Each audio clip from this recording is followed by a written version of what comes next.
New section, partial fractions. Essentially, we're going to learn how to integrate fractions. Doesn't seem a big deal. Well, maybe not at the beginning, but later on it is. So we have a lot of preparation to do today. So I want you to get just some of the skills that you need to be able to do this. So first skill I'm going to show you is one that I think we should be comfortable with.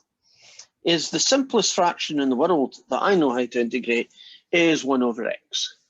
What is the antiderivative of 1 over x? And don't use the power rule because it doesn't work. Isn't this a special case? Natural log of x. Natural log of x. Now, plus c.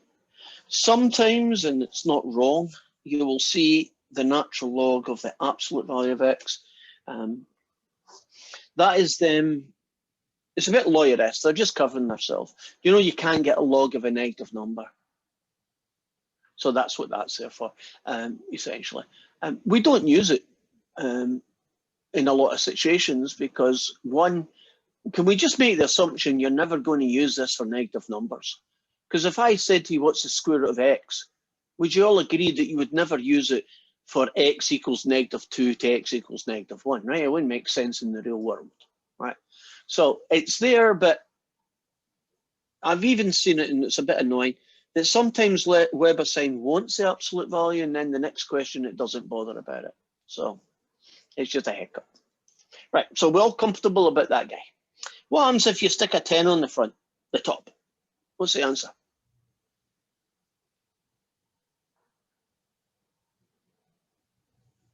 Not meant to be a trick question. 10 natural log of x. Yeah, that's all.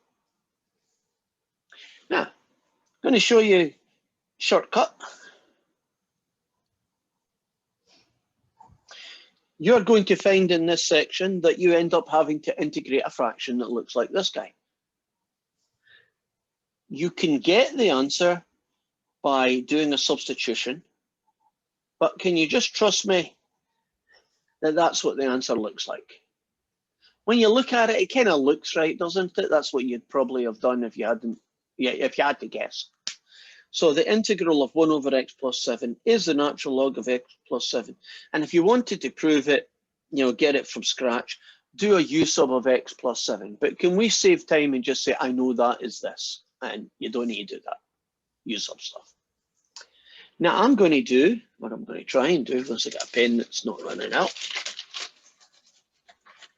a little bit more difficult version of that same question.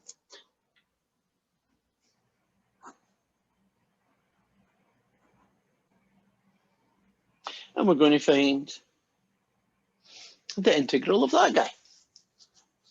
Now, this is essentially the linear shortcut method.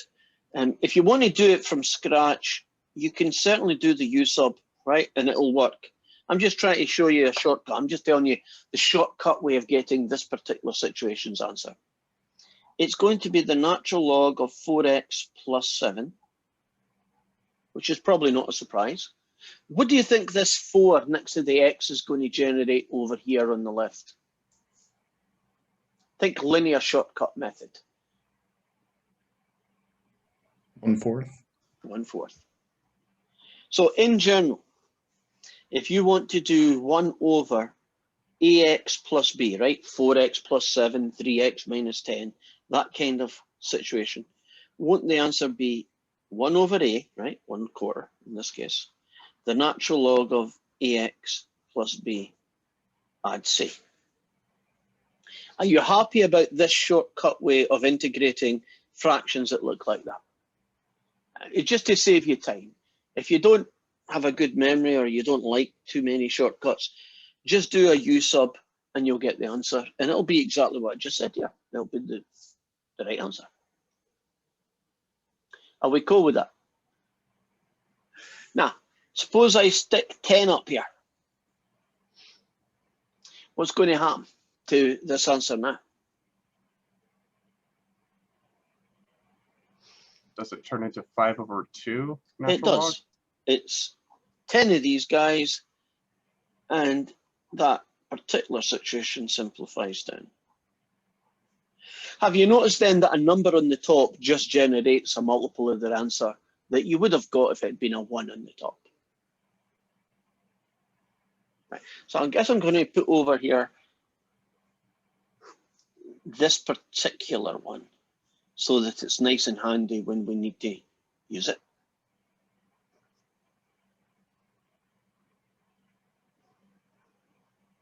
Right. Now, totally different guy. I'll be back. Gotta use the restroom. Okay. What is the integral of 1 over 1 plus x squared? It's in our big list. I can't be bothered finding because I'm not quite sure where it is. But what is that fella? He's nothing to do with logs. Can you remember him? Arctan or Yep. inverse tan. Inverse tan. So I'll put him over here. Sometimes it's x squared plus 1. Sometimes it's 1 plus x squared. You realize it's the same thing, right? And when you integrate that antiderivative, you get an inverse tan. If I stick a 10 up here, there's a kind of theme here. Don't you just get 10 inverse tans? Now, I'm going to show you a new guy. This I've not shown you.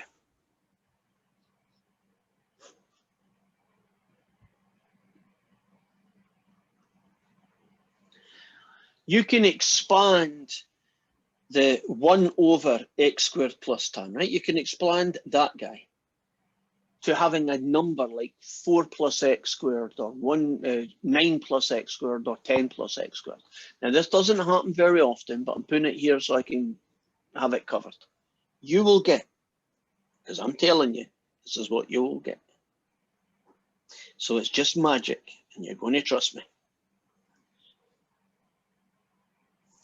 Where does the 2 and this 2 come from? It comes from the 4. Proving that is extremely difficult. So I'm not going to. So are you just going to trust me, right? I'm a mathematician. If I tell you that this guy is that, you've got it. Now, we have to kind of do a generalized version of it. So how about x squared plus a squared? Right. So the a squared in this case is 4. You'll get 1 over a, the inverse tan of x over a. And it is that because I'm telling you it's right.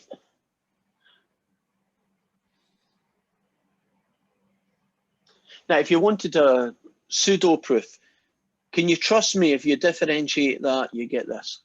That proves it works. It'd be a horrible thing to differentiate, but you could do it. So if you want convincing that it's not just a made up lie, that it really does work, there you go. Are we comfortable about the integrals that I've talked about here? Are you cool? Right. I haven't done my little guy. Suppose there's a 10 there. Right, it's got a theme. What happens here?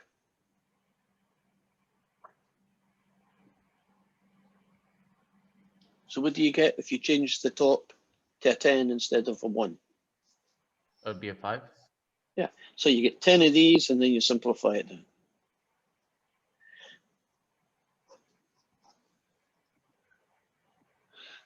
So essentially, if the top's a number, doesn't it just multiply your answer that you would have got if it had been 1? Right, so that means that we have a few more fractions that we can actually get the answer to by just using one of these 3 situations. Okay. I'm going to move on in a moment. Are we good so far? So if I gave you 3 questions, do you feel that you would be able to do the answers? So can I save time and not give you 3 questions then? Okay. So let's move on then. The next thing we're going to deal with is what are called partial fractions, hence the name.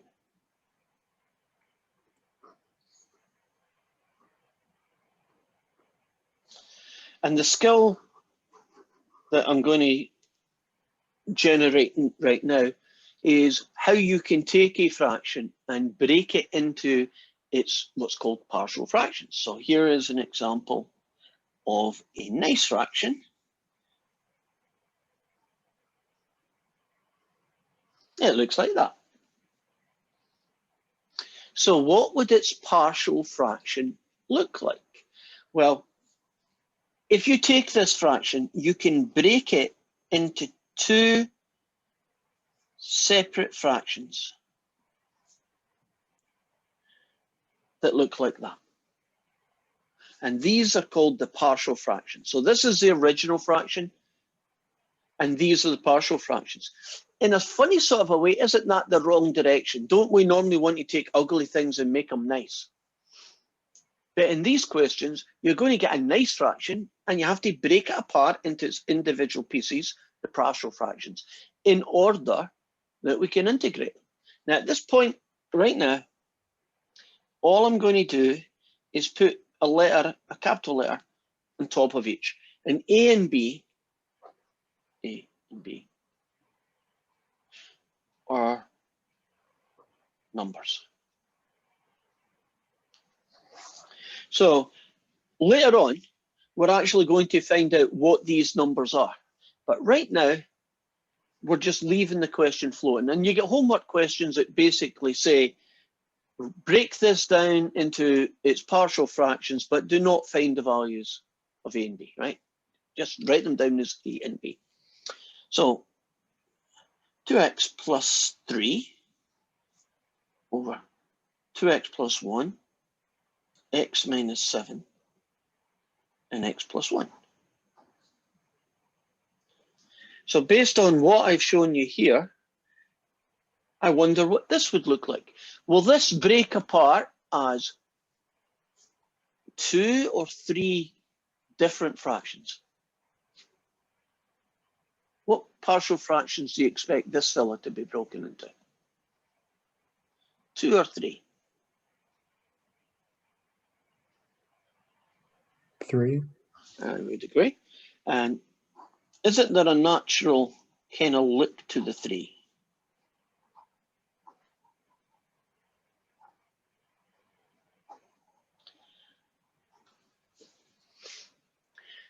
Now, if I was being asked to integrate this, it'd be impossible to do with U subs. If I was asked to integrate this, I couldn't do it with integration by parts. I couldn't do any technique that we know. But if I could take this and break it into 3 separate fractions, and I could figure out who these missing numbers A, B, and C are, can't I integrate each of these? Because won't you just get various logs? So that's how it's going to work. You're going to get, this guy is going to get integrated. And we haven't shown you how you're going to do it yet, but you're going to break it into its partial fractions. And then you're going to get the integral of each of these, and that will be the answer to the integral of this. Right, so that's kind of the thought process. Before we get too comfy, do you know if that was 2x squared plus 3, it would still be the same answer. So as long as the top has a smaller total power than the bottom, you always get numbers on the top, A, B, and C in this case. The bottom, for instance, if I foiled this all out, wouldn't there be a 2x cubed in the bottom? Right, so this is okay. Now, how about this fella?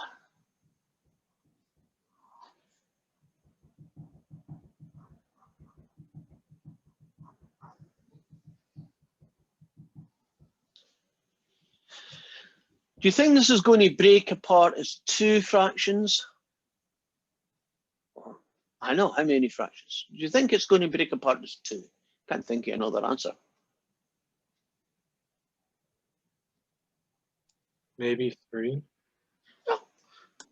Now, if that was x squared minus 1, couldn't I factor it out as a difference of 2 squares, and I think 3 would work? But would you agree that x squared plus 1 is as good as it's ever going to get? So what that tells me is that in this particular question, but here's something new. when the denominator is a quadratic, and the worst they're ever going to be is, you know, x squared plus 4, x squared plus 1. If the top is a quadratic, you need that on the top. So it won't be b over x squared plus 1. It'll be bx plus c. So whenever, think of this as a rule, whenever x squared plus 1 is in the bottom, you always get two terms on the top, right? A bx plus a c. And that's the way it is because I'm telling you that's the way it is, right? So that's what you just remember to do. How about this fella?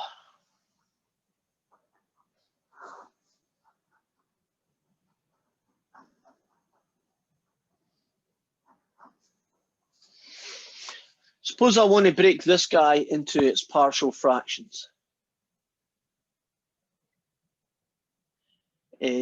Anyone want to have a shot at it? What do you think this might look like when you break it apart?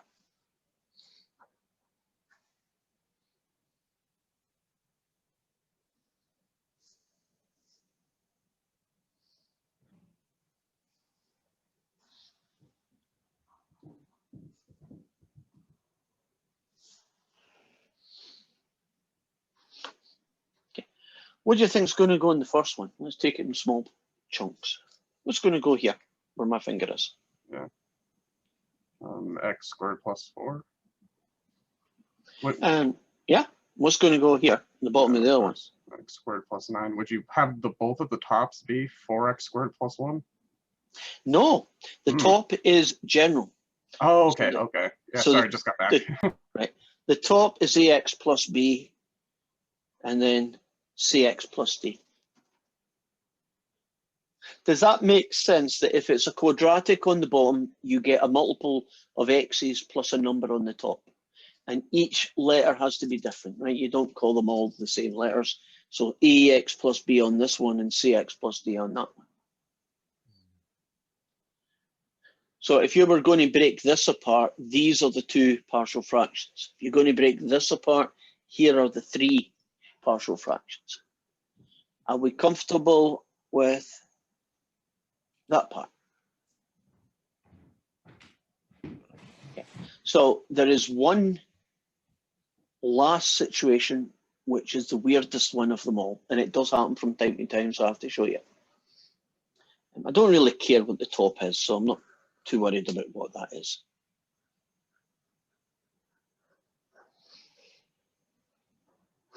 And the difference here is that this term will be linear. Linear just means like 2x plus 1x minus 9. This term here is linear, but it's linear squared.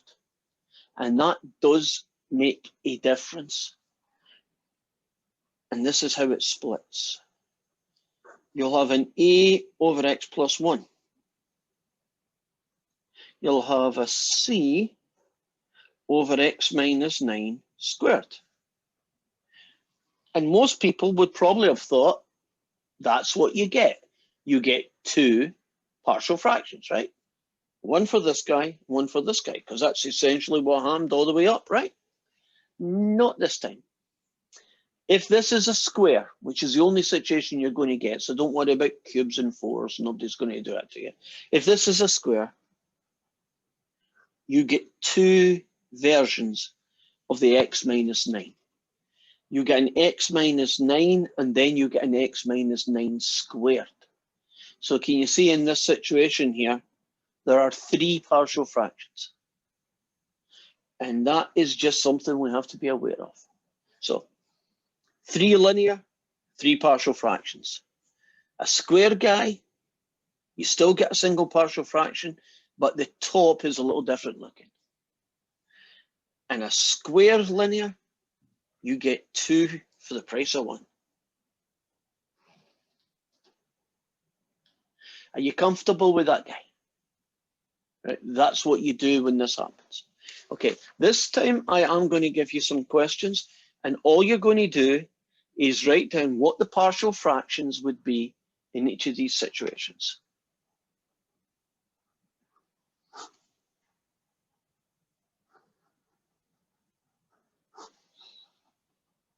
There's my first one.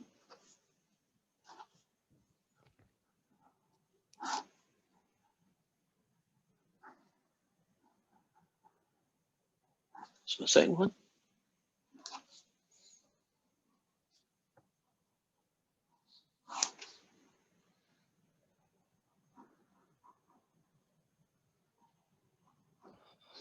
Right. You got 1.5 minutes, 30 seconds each.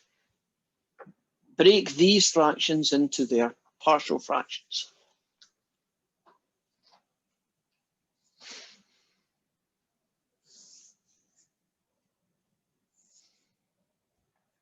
And if you need a little clue, the top doesn't matter a darn thing.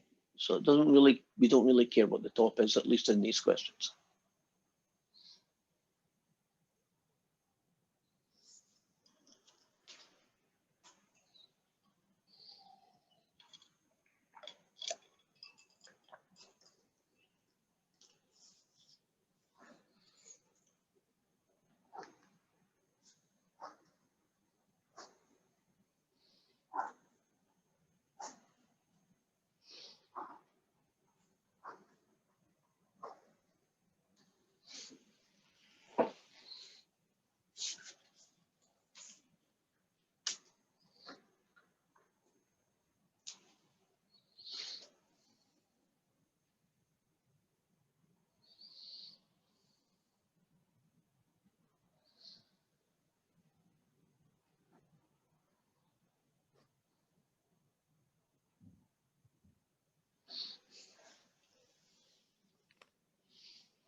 Okay, let's go for 3 different people. So 1 for each question.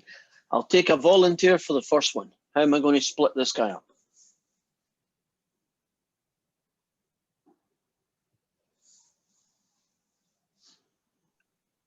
So it's going to be a over 2x minus 1, Correct. and then b over x plus 2, Correct. and then c over x minus 3. Perfect. Okay, different person. Go for number 2. That's obviously a 2 fraction split. So it would be ax plus b over x squared plus 1, Good. and then c over x minus 9. You all comfortable with why, you know, what, that's perfect. Why it is what it is. Okay. This one is like the ultimate ugly, right? It's pretty much got everything you could go wrong in it. So whoever gets this one has got the challenge. Somebody different from the first 2 people, go for it.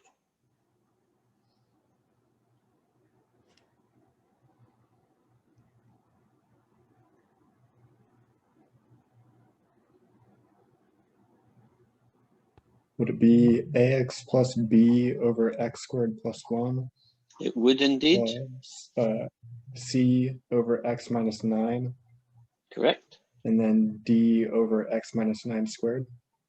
Are we all comfortable about that, even if we were shy about doing it? You know, it's okay to do this and get it wrong. Not that I ever make mistakes, so I don't know how people could get something wrong. Oh, come on, that should have at least got a smile. Have I ever did a lesson in this quarter where I didn't screw up at least once somewhere? Almost every day. Right. Does it bother me? No. Should it bother you? No. I don't want to get things wrong, but I like the fact that you catch it. Because if I do something wrong and you catch it, it tells me, 1, you've been paying attention, and 2, you know that it's wrong because you know what the right answer should be. And that's very good feedback to me. So almost all my mistakes are wrong. I just made a mistake. If it's not, I always say, I'm about to do a deliberate mistake. Can you catch it? But all the other mistakes were just mistakes. So do you feel comfortable about this process where you take a fraction and you break it into its pieces called partial fractions? Feel comfortable about that process as far as it goes right now? Okay. So where are we off to next? Well, we're going to do partial fractions.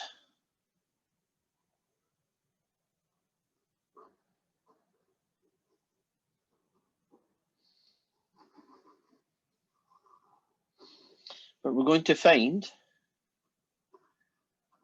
the numbers now. So, you know, in these questions, I've just said this is A, this is B, this is C. But don't we need to know that this is 5, that's 2, and this is 9? Don't we need to know what the numbers are if I'm going to integrate them, right? So that's the final piece of the algebra skill set. We are going to find the missing A's and B's and C's, right? The missing numbers. And there are two distinctly different methods for doing this. And normally when there's two ways to do something, I only show you one. Because I find if you show people two different ways to do it, they make a Frankenstein method where they borrow a bit of the first method and they finish with a bit of the second method, and you just get them all wrong, right? But this is an exception, because there should always be exceptions to everything. Like, there's probably a politician who's quite nice and is honest. I haven't met one yet, but I'm sure it's possible. So we are going to find this using two methods. And these are the names of these two methods. One of them is called the cover-up method. And it's completely magic. And it only works with linear. So this magic method, right, the cover-up method, will work for questions like this one, will work for questions like this one, but it doesn't work if there's a square anywhere. So this thing called the cover-up method roughly works about half the time. The second method is called the general algebraic method.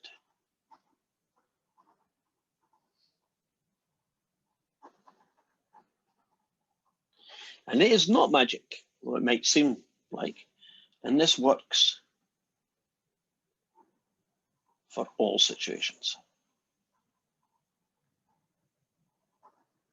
Unfortunately, it's very slow. Whereas this is very quick. So the only reason I'm showing you the cover-up method is because at least half the questions you're going to do, you can use it. And if you know how to use it, it's really quick. Totally magic. It won't make sense why it works, but it works, right? I honestly don't know how a cell phone works. I doubt there's very many people in the universe who actually knows exactly how cell phones work, right? To the minutiae.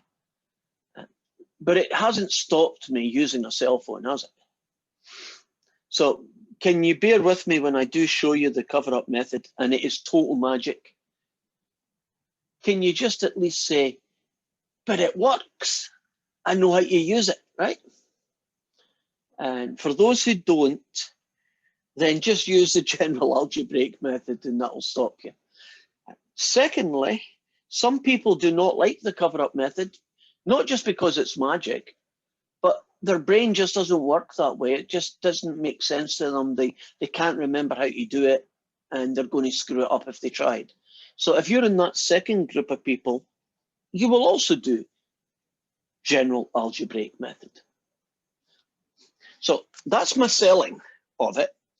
Let's show you in action. Let's suppose I had 12 over x plus 3, x minus 4. And I would like to find its partial fractions. I would like to break it apart. Well, we know how step A works. We've been doing practice at that, right? It's this guy plus that guy. So all I need to do is find out what the numbers for A and B are, right? And we're done. So here is the cover-up method. It is very visual. I'm going to get the number A, right? That's the one I'm going to find right now. Underneath A is x plus 3. Do you see that guy? Cover up x plus 3, hence the name cover up method. Now, do you see there's a little baby fraction here? What value of x makes x plus 3 0? What number makes x plus 3 0? -3. Plug in -3 here, and you've got your answer. 12 over -7, so -12/7. Okay, let's go for B. Right, x minus 4. Cover up x minus 4. What value of x makes x minus 4 0? 4. Plug it in here. What do you get? 12/7.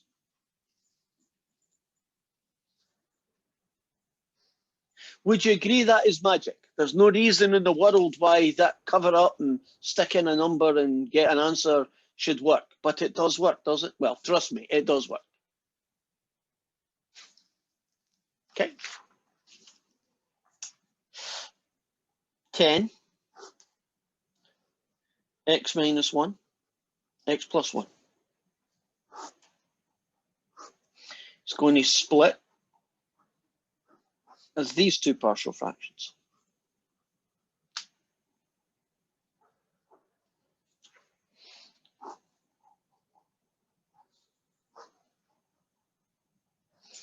Okay, well, let's find A again, okay? To get A, x minus 1. Cover up x minus 1. What value makes x minus 1 0? 1. 10 over 1 plus 1, 10 over 2, 5. Okay, let's get the x plus 1 guy, right? Guy that goes there. Cover up the x plus 1.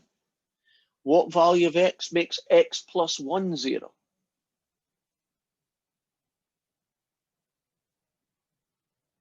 What value of x makes x plus 1 equal to 0? -1.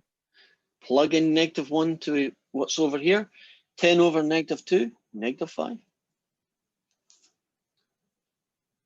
Now, in case you are thinking these numbers end up being the same, I've just been really weird and lucky. Right? There's no reason in the world they should be the same. This could be 3, that could be 2, this could be 3, that could be -2, you know, anything's possible. Now, as a magic method, first time is weird, second time is, I think I know what he's doing. Typically, when I've done it the third time, which is what I'm about to do now, you kind of get the flow of how this works. So, 4 over x minus 2, x plus 8.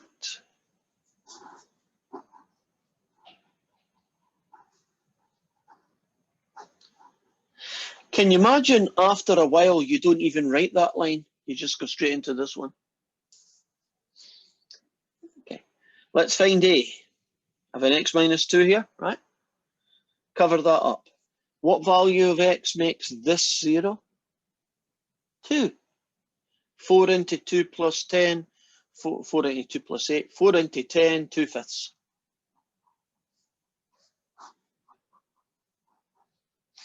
Let's do the B, x plus 8. Cover up x plus 8. What you going to get this time? Well, -8. Plug in -8. Okay, I'm just being weird. Oh, I know why I'm getting it. It's because I'm making these x's and not, you know, 2x plus 5 or something. Actually, I should make them both positive. That would probably do it. So it's 2/5 and -2/5. Okay, here goes. I'm going to give you one to try. You're going to try the cover-up method, the magic one. And I'm going to make it a little bit different.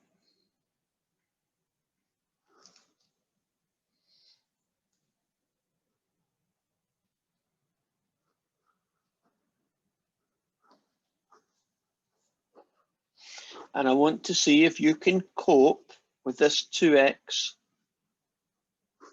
minus 1 guy. Okay, if you know what you're doing, it should take 30 seconds. If you don't know what you're doing now, you won't be able to start it. Go for it, 30 seconds.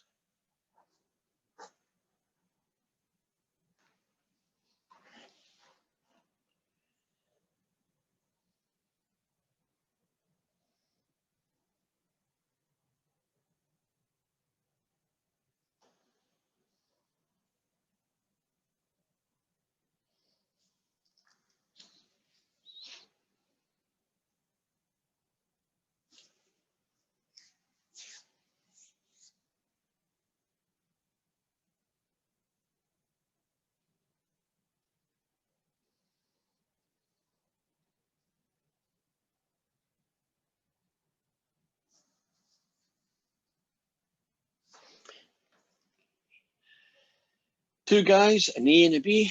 I'm going to go for the A, right? So 2x minus 1, not a big deal. A little bit awkward here. What's the value of x I'm going to use?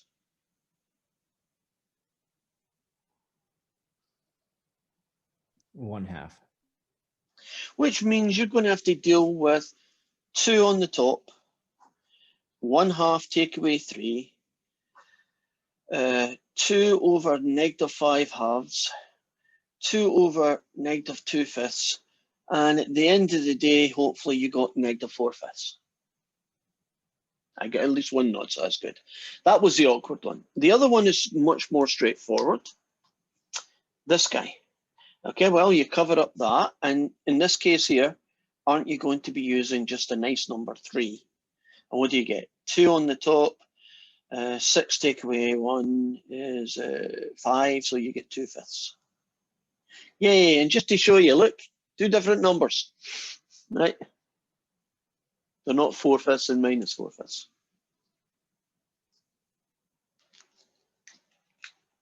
So far, so good. So that is called the cover-up method. It's really helpful for finding partial fractions. So I'm now going to show you the general algebraic method.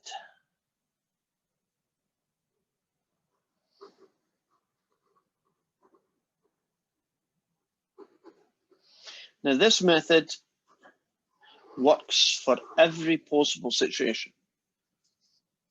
This one, it's quick, but it only works for linear, right? It can only work with, there can't be any x squared plus 3's here, or x minus 3 bracket squared, right? There can't be anything that looks square-like on the bottom, right? So back to this fella. So let's suppose I wanted to do 4 over x minus 1, x plus 5, right?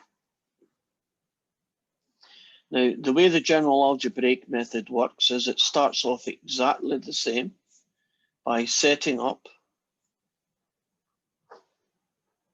what the partial fractions would look like. So far, so good. Now what you do is you put these guys back together again. Well, what do you mean? Well, if I wanted to add this fraction to that fraction, wouldn't they have to share a common denominator?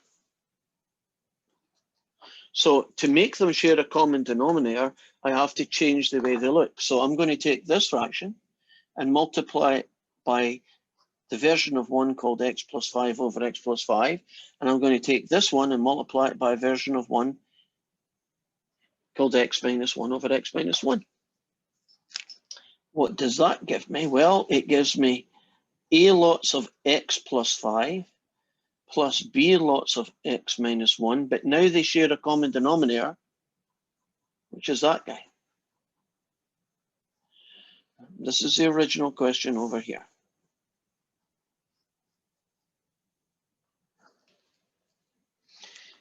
And you might think, well, what the heck was all of this for? Why did you break it apart if you're only going to stick it back together again?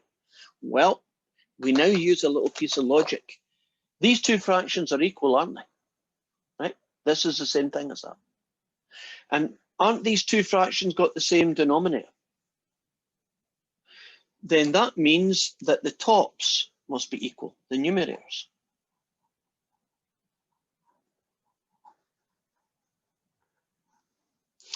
And that means that this has to equal that for every value of x in the universe. Right? Because if this is equal to that and the tops are equal, the top must equal 4. And it must equal 4 when x is 2, and it must equal 4 when x is 22, right? And what we need to discover now is what value of a and b will make that happen. And what you do is you choose particular nice values of x. And I am going to choose x equals 1. And the reason I'm going to choose x equals 1 is that 4 should be a, 1 plus 5, plus b, 1 take away 1. Can you see why choosing x equals 1 is helpful? Because isn't that 0? And isn't 0 times b still 0? So what do I get? I get a times 6, which means a is 4 divided by 6, which means I now know who a is. It's 2/3.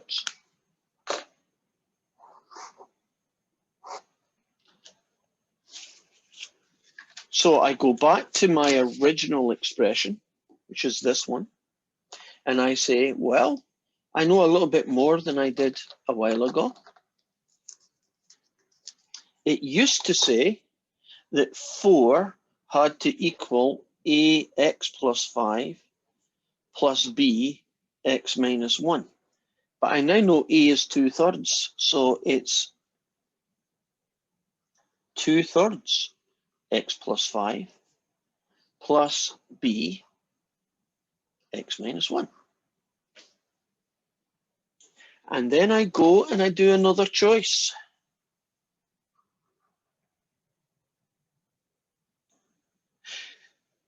Who do you think my next choice for x is going to be?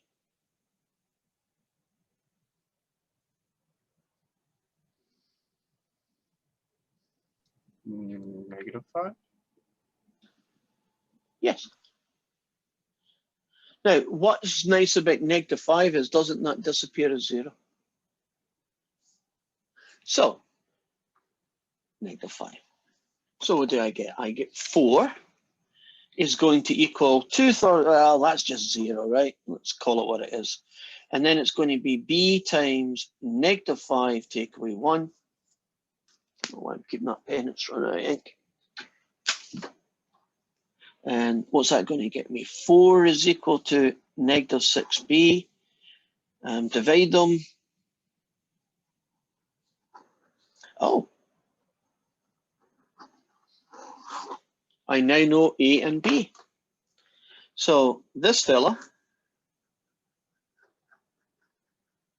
can be written as a over x minus 1 with a b over x plus 5.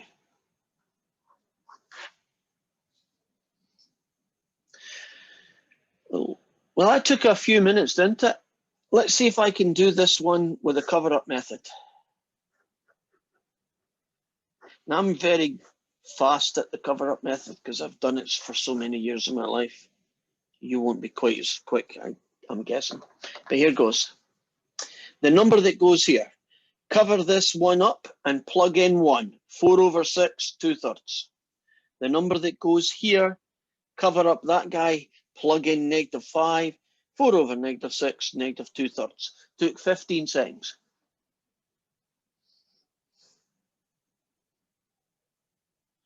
Cover up, general algebraic method. Have I sold you on the cover up method? If you can handle it, use it. If you say, oh God in Himmel, I'll never get this, I keep screwing up, then basically just forget it. Just use the general algebraic method and you'll get the answer to every situation you ever could want. And we are going to call it good. Have a nice day, everybody. I'll hang about for any homework. Remember to say hi and bye-bye. Bye-bye. Thank you. You're welcome. Thank you. You're welcome. Have a good day. You too, Basida. Thanks.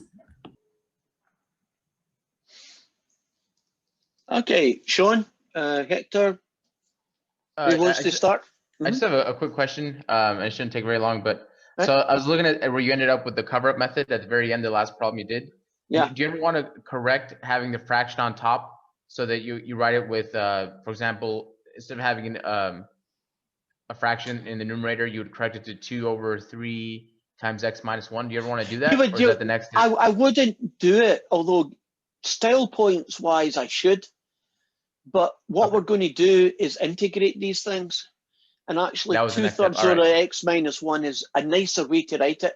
So just leave it, is my Okay, advice. that makes more Just sense. leave it We'll see alone. you tomorrow then. All right. Okay, Thank you. you're welcome. Sean, you got a Then- question? Yeah, I just had a quick question on, I believe it was homework question 3. Okay. I can just like explain it for you. Sure, I'll um, write it down. So I forget if we did an example of this in class, but it was one where we had to use, so it was dx over the square root of x squared plus 16. It's like when I Okay. did the math on that and used like the tangent. Uh-huh. This is 1/4 inverse tan of x over 4, which is what we did today.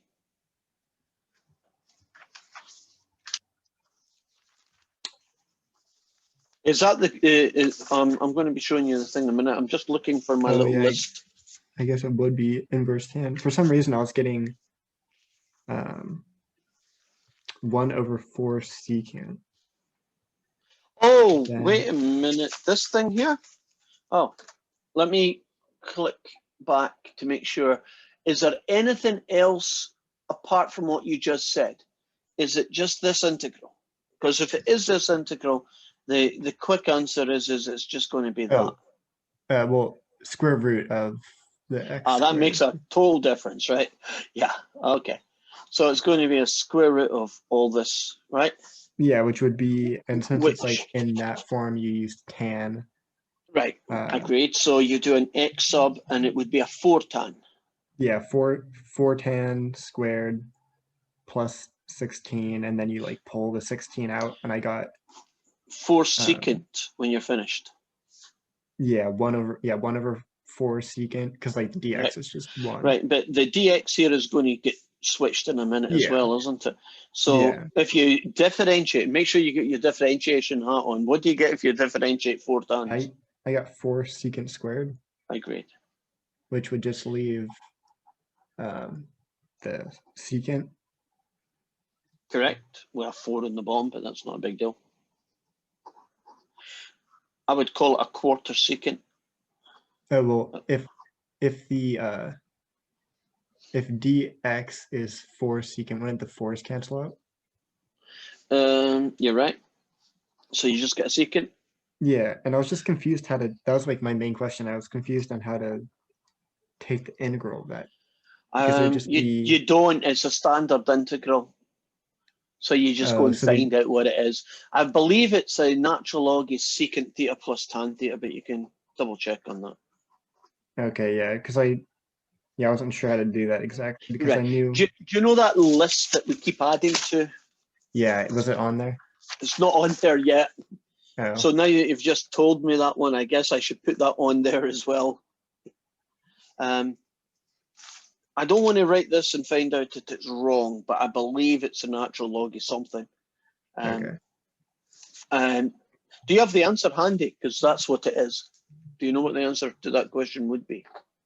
I do not. I didn't finish it on the homework. Okay, so 'cause I you got just go, stuck. the easiest way is to look at the textbook and find out what the integral of secant is. If that's not easy to find, because it might not be that I'm thinking about it, just do a search on the internet, integral of secant, and it'll probably Okay. tell you it's a natural log. It will tell you the natural log part. Okay, yeah. I'm not 100% sure about that. I'm 90% sure, but not 100.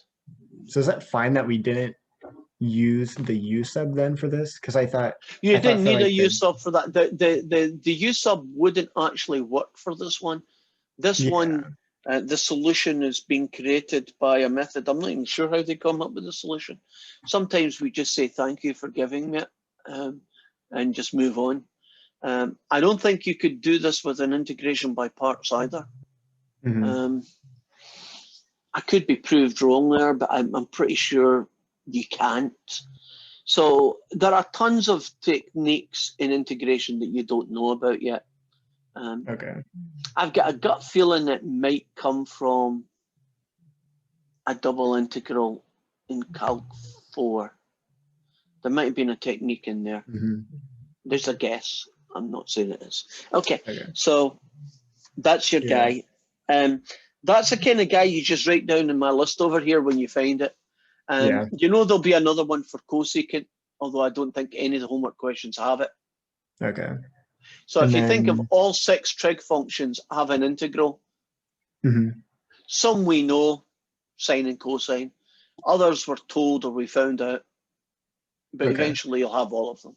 Yeah. And then since I used an X sub, do we then just like do the thing that Yeah, you go back to the triangle, only go this back to the time triangle? tan theta is going to be x over 4, so x over 4. Yeah. And over here is exactly what you want. You see it? Yeah. And so you'll just have, let's suppose that's the answer. You're going to have the natural log. The secant of theta is really the cosine What- turned upside down. Yeah, 1 over cosine. So that'd be This guy. alternate over. So yeah, x squared plus 16 over 4. And the tangent would just be that guy. Okay. Yeah. If that is correct, which I'm Yeah. 90%, but not 100%. Okay. Cool. That's all I had. Good question. Do you mind if I keep this part of the video and put it online so there are people who Oh, yeah, might that's fine. look at it? Yeah. We are good to go, and I'll see you tomorrow. Thank you. Bye-bye.